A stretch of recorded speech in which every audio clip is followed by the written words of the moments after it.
We made mention of the peace plan in the Middle East that the Arab leaders were discussing yesterday. They're seeking international support for their Gaza reconstruction plan.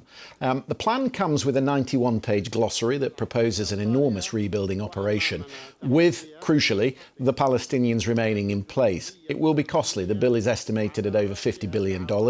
There are detailed proposals in there on how to clear all the rubble. The Israelis and the Americans, though, have already dismissed it as unworkable. There's no plan, they say, for disarming Hamas. They've rejected the proposals to restore and revamp the Palestinian Authority. The more immediate issue, of course, is where we go from here in terms of the ceasefire. Israel's still withholding all humanitarian aid for Gaza, and it's now resisting, it seems, the terms agreed for phase 2 of the agreement. So let's bring in Yolande Nell, who is in Jerusalem. Good to see you, Yolande. The Israeli Prime Minister said this morning, in conversation with his new army chief, that he is determined to achieve victory. That doesn't sound like there's much appetite to engage with the Arab League. Yeah, so far what we've had from Israel in terms of a response to that unified Arab statement about a Gaza reconstruction plan, really it's saying that this is rooted in outdated perspectives, that it ignores the realities on the ground, and Israel has been standing by President Trump's alternative plan, which envisages the 2 million residents of Gaza being moved away and a sort of beach destination being created there instead.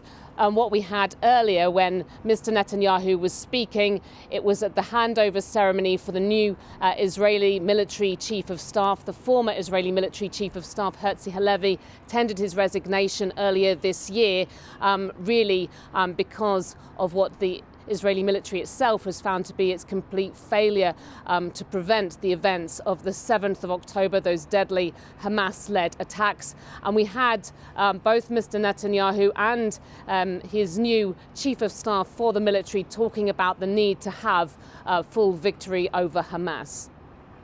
Obviously, at the root of all this is how to disarm Hamas and what sort of authority and security to put in place, Yolande. There was discussion yesterday of this plan to send international peacekeepers under the UN umbrella. Who would provide those troops, and what sort of access would they be given in Gaza?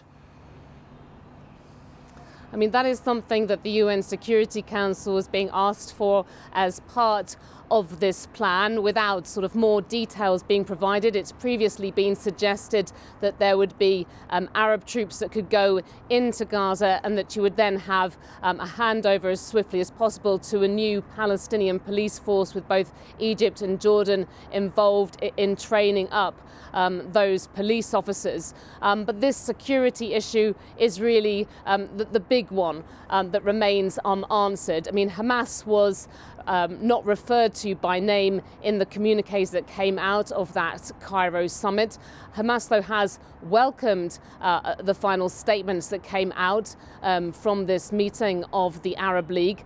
It has shown a willingness to cede power. The idea as part of this plan would be that you would have a temporary takeover of Gaza by a committee of independent experts that could oversee the reconstruction, the distribution of humanitarian aid, but ultimately there would be a takeover by a reformed Palestinian Authority. Now, importantly here as well, Israel has ruled out any future role for the Palestinian Authority, which of course at the moment governs parts of the occupied West Bank. When it comes to Hamas's position on its weapons, what it has been saying is that it will not disarm until there is the creation of an independent Palestinian state, and that is very problematic for the Arab countries that want to see this reconstruction going ahead. It's very problematic when it comes to shoring up the current ceasefire, which is looking so wobbly at present. Yeah, just very quickly, Yolande, Steve Witkoff, the US envoy, incoming later this week? That's correct. And really, you know, all parties looking to him to see if he can achieve some kind of breakthrough. He has talked about coming here ready to get an extension of the current ceasefire, which is what Israel is now really pushing for, saying it wants the return of the remaining, what's believed to be 24 surviving hostages from Gaza in exchange for this continuing period of phase one.